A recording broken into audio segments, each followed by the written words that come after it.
কারোর সাহায্য দরকার পড়বে না যদি এই একটি কথা ভগবানকে বলো। নমস্কার বন্ধুরা, সেবা দৃষ্টি চ্যানেলে সবাইকে স্বাগত জানাই।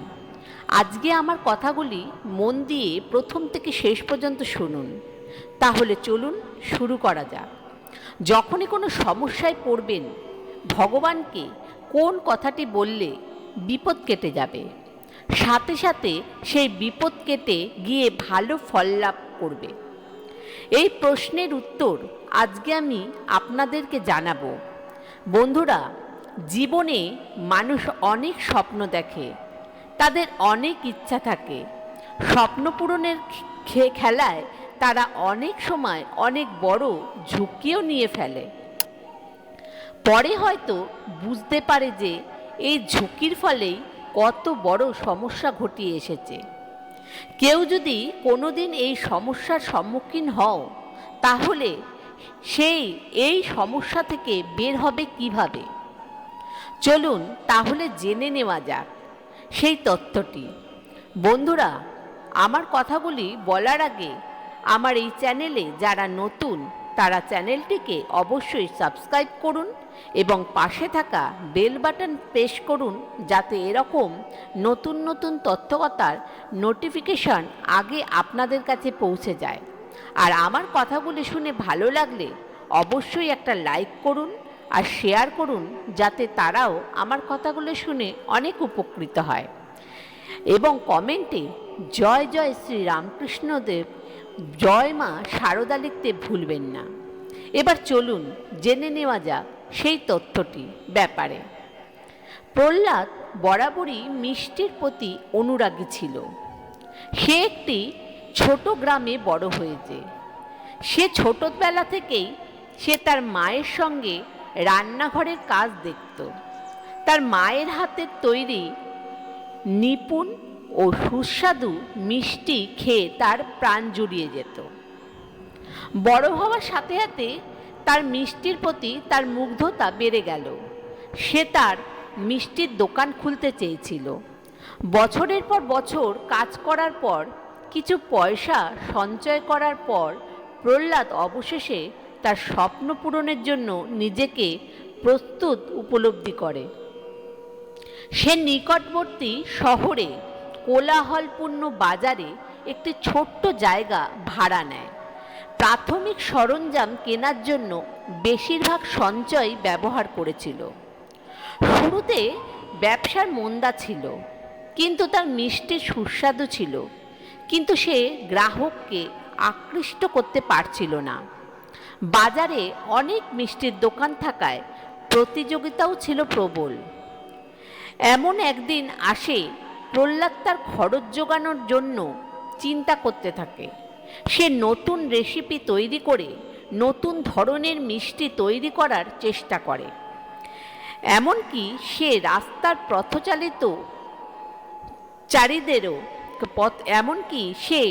মিষ্টি তৈরি করে রাস্তার পথচারীদেরও খাইয়ে সে জিজ্ঞাসা করে কেমন হয়েছে। একদিন প্রহ্লাদ তার হাতে তৈরি মিষ্টি নিয়ে এক মন্দিরে যায় সে পুজো দিতে। দু হাত জোর করে সে প্রার্থনা করতে থাকে। এমন সময় এক সাধু তার কাছে এগিয়ে এসে বলে, কিরে, বড় সমস্যায় পড়েছিস বুঝি? প্রহ্লাদ নিজে মুখে কিছুই বলতে পারে না। এমন অবস্থা দেখে সাধু বাবা বলেন, আমার এই কথাটি মন দিয়ে শোন। যখনই কোনো সমস্যায় পড়বি, ভগবানকে একবার এই কথাটি বলবি, সাথে সাথে ফল পাবি। এই বলে সাধু বাবা প্রহ্লাদকে এই কথাটি বলে। পরের দিন থেকে প্রহ্লাদ মনে মনে এই কথাটি বলতে থাকে। দুদিন পর প্রহ্লাদ জানতে পারে যে সামনে একটা উৎসব আসছে। সেই উৎসব নিয়ে শহরের এক বড় মেলা বসবে। প্রহ্লাদ এটি জানতে পেরে এক ঝুঁকি নেওয়ার সিদ্ধান্ত নেয়। সে তার শেষ সঞ্চয়ে ব্যবহার করে সেরা মিষ্টির একটা বড় ব্যাগ তৈরি করে। সে ভাবে যে এই উৎসবটি গ্রাহকদের ঢেউ আনবে। সে সারা রাত জেগে যত্ন করে স্পেশাল মিষ্টির পাশাপাশি লাড্ডু, জিলিপি এবং কাজু বরফি তৈরি করে। যখন উৎসবের দিন এলো, প্রহ্লাদও সেখানে একটি মিষ্টির দোকানে স্টল দেয় এবং গর্বের সাথে সে মিষ্টির প্রদর্শন করে। প্রথম দিকে সাড়া ছিল কম। লোকেরা তার মিষ্টির পাশ দিয়ে হেঁটে যাচ্ছিল, তার মিষ্টির দিকে তাকাচ্ছে, কিন্তু কেনার জন্য থামছিল না। দিন যত গড়াচ্ছে, প্রহ্লাদ অনুভব করে যে তার আশা কমে যাচ্ছে। সে ভাবে এই মেলা গোটা 2 সপ্তাহ থাকবে, কিন্তু এই রকম অবস্থা হলে তো কোনো লাভই হবে না। হঠাৎই প্রহ্লাদের মনে পড়ে যায় সেই সাধু বাবার কথা। সেই মুহূর্তে সে আবার সাধু বাবার বলে দেওয়া কথাটি মনে মনে বলতে থাকে। তারপরেই ঘটে এক অবাক কাণ্ড। একদিন সুপরিচিত খাদ্য ব্লগার উৎসব পরিদর্শন করতে এসে প্রহ্লাদের স্টলের দিকে এগিয়ে যায়। সে প্রহ্লাদের কাছে কাজু বরফির এক টুকরো স্বাদ গ্রহণ করেন। তাৎক্ষণিকভাবে সে মুগ্ধও হয়। সে প্রহ্লাদের স্টল থেকে বিভিন্ন ধরনের মিষ্টি কেনে এবং সেগুলো সম্পর্কে তার ব্লগে লেখার প্রস্তুতি নেয়।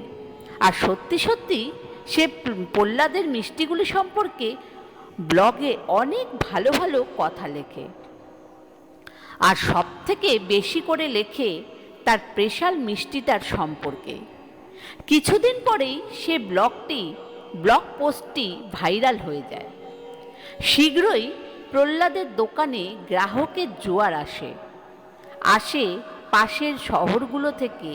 লোকেরা শুধু তার দোকানের মিষ্টির স্বাদ নিতে আসে। প্রহ্লাদ তার মেনু প্রসারিত করে। প্রথাগত রেসিপিতে পাক আনার সাথে সাথে সে তার গুণমান বজায় রাখে, যা তার প্রশংসা অর্জনের সাহায্য করে। এরপর গ্রাহকদের ভিড় এত বেড়ে যায় যে প্রহ্লাদকে কর্মী নিয়োগ করতে হয় এবং আরও নতুন নতুন সরঞ্জাম বিনিয়োগ করতে হয়। এখন বছরের পর বছর কেটে যায়। এখন প্রহ্লাদের মিষ্টি শহরের মানুষের কাছে খুব প্রিয় জিনিস হয়ে উঠেছে।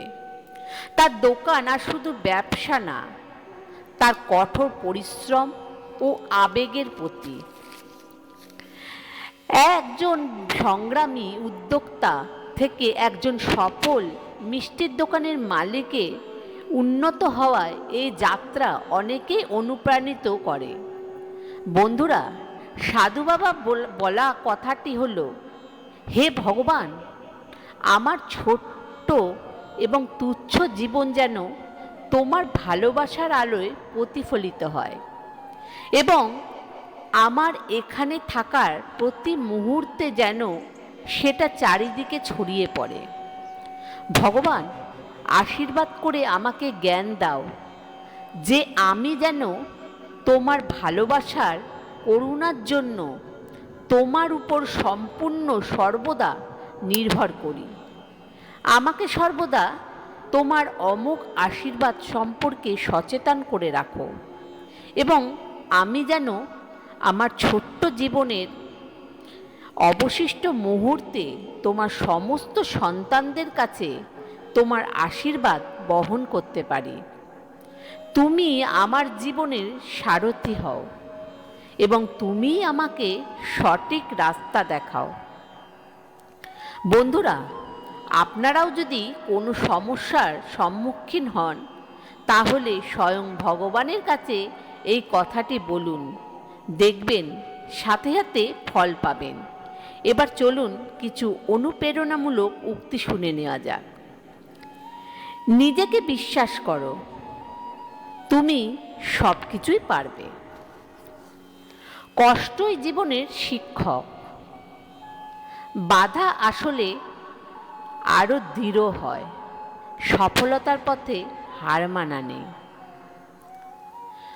তোমার সাহসই তোমার শক্তি। যে কখনো ব্যর্থ হয়নি সে কখনো সফল হবে না। তোমার লক্ষ্য স্থির রাখো। জীবনের প্রতি ধাপে শেখার আছে, স্বপ্ন পূরণে নিজের প্রতি দৃঢ়তা, তোমার পরিশ্রম একদিন ফল দেবে। জীবনের প্রতিটা দিনই নতুন নতুন সুযোগ। সফলতা ধৈর্যের আর এক নাম। তোমার বিশ্বাসই তোমার চালিকা শক্তি। পরিশ্রম ছাড়া কোনো কিছু সহজ নয়। স্বপ্ন বাস্তবায়নের পথে এগিয়ে চলো। তুমি যা ভাবো তাই হও। আজকের পরিশ্রম, কালকের সফলতা। স্বপ্ন দেখা কখনোই বন্ধ করো না। নিজেকে ভালোবাসো, নিজের প্রতি সৎ থাকো। আজকের দিনটা তোমার জন্য, নতুন দিনের নতুন সম্ভাবনা।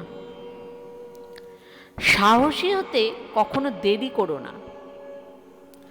জীবনের ঝুঁকি নাও, কারণ তাতেই সফলতা। প্রত্যেক সমস্যাতেই সম্ভাবনা লুকিয়ে থাকে। নিজের প্রতিভা বিকাশের সুযোগ দাও। আজকের পরিশ্রমই আগামী দিনের সুখ। জীবনের প্রতিটা মুহূর্ত উপভোগ করো, নিজেকে চিনতে শেখো। জীবনে কখনো হাল ছেড়ো না।